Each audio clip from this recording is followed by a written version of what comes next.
Hi, I'm Sabine Hope, a health and cancer coach. When I was diagnosed with breast cancer, I felt completely overwhelmed, emotionally, physically, mentally. I may have looked calm on the outside, but inside I was pacing, spiraling, unable to catch my breath. And in this short video, I'm going to share with you the exact tools I wish I would have had back then. Simple, science backed ways to feel more grounded, clear, and calm, even when the chaos of diagnosis threatens to take over.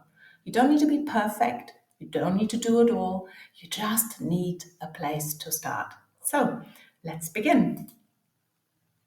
So let's be real. A cancer diagnosis hits super hard. And when life is already full of stress, work, family, a never ending to do list, it can tip you over the edge.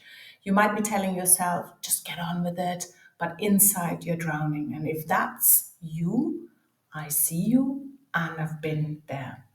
So, a cancer diagnosis is not just a physical blow, it's a whole body blow, emotional, mental, and physical. And the overwhelm rarely comes just simply from the cancer diagnosis. It often piles on alongside and on top of other life stresses, whether that's parenting responsibilities, financial pressures, work demands.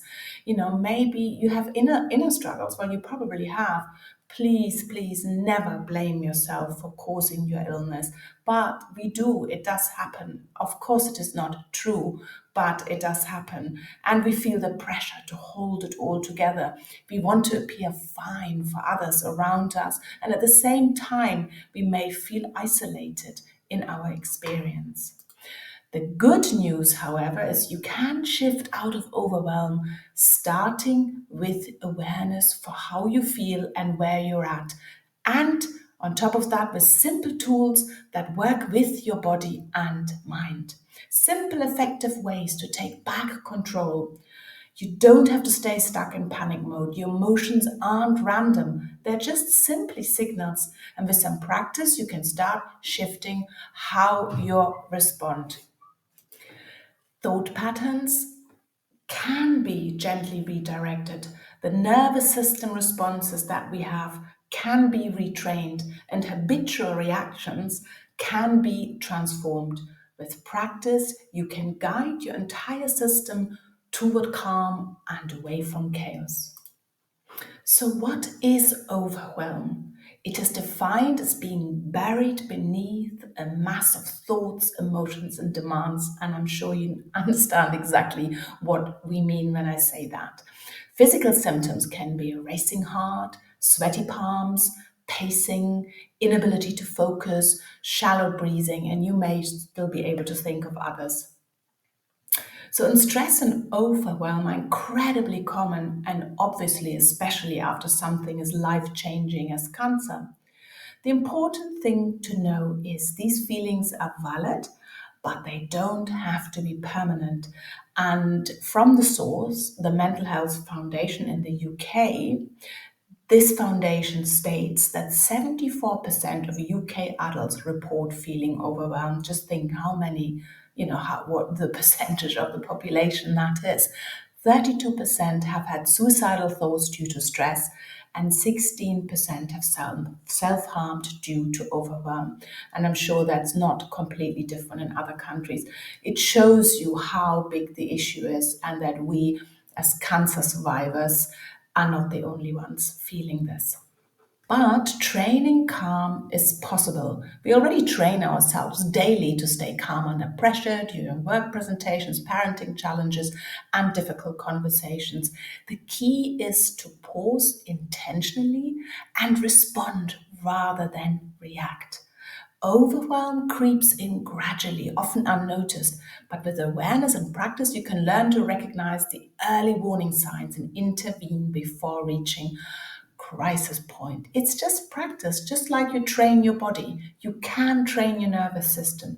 Even small things, a breath, a pause, a kind word to yourself can begin to shift your state. So let's get into the simple tools to reclaim calm. You can choose one or stack them gradually as you build your calm toolkit. Your breath is your superpower. Try this. Sit down, close your eyes, breathe in on the count of five and out on the count of five. Your own count. Place your hand on your heart and remember a time when you felt peaceful and calm. Even 2 minutes of this type of breathing can reset your entire nervous system.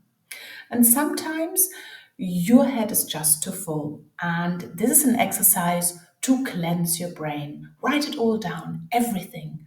And then highlight just 3 things you can handle today. And that's it. Let the rest wait. You're not lazy, you're simply human.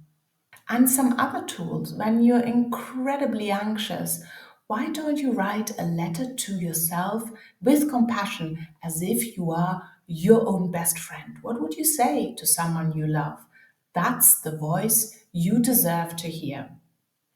Hydration, I know. Drink more water sounds just too simple, but even a little dehydration affects your mood and clarity. A glass of water can make a real difference. Nature resets us. Get outside, even for a few minutes. Feel the wind, listen to the birds, smell the air. Overwhelm can feel sticky, but nature helps loosen its grip. You don't have to push through everything. Stop, breathe, ask yourself what would feel good right now. A walk, a nap, singing out loud.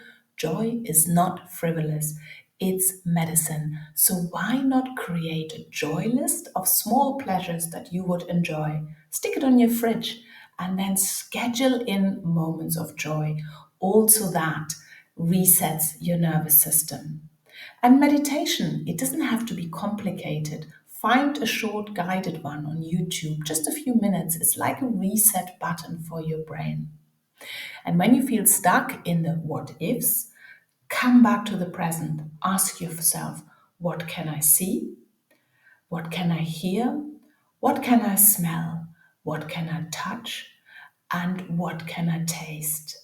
So the five senses can anchor us in the present moment and take us away from the worries, from the what ifs, because the what ifs are normally in the future and haven't actually happened. So we can bring ourselves into the present, and that can be incredibly helpful. All of this boils down to one thing. Give yourself permission to pause. You don't have to earn it. You don't have to fix everything at once. You're allowed to stop, to breathe, and to feel safe again. Calm isn't something you can really wait for it to happen at some point. It's something, though, you can practice gently, day by day. Now, whilst therapy is maybe something that is or has been very helpful to you, and I would never ever say don't do therapy, of course not. But there are skills here that you can practice yourself for yourself without years of therapy or monk level meditation skills just to begin experiencing relief. These are small, stackable, doable tools that fit into your life exactly as it is right now. And the final words: I used to believe calm was for other people, people with easier lives, maybe, not people who have cancer.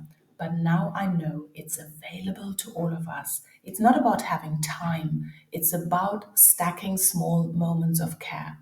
Be gentle, go slow, and remember, you are already doing amazingly. And if you want more support, you can find me on social media at the Breast Cancer Coach. And you're very welcome to join our online community, the Breast Cancer Thrivers Club.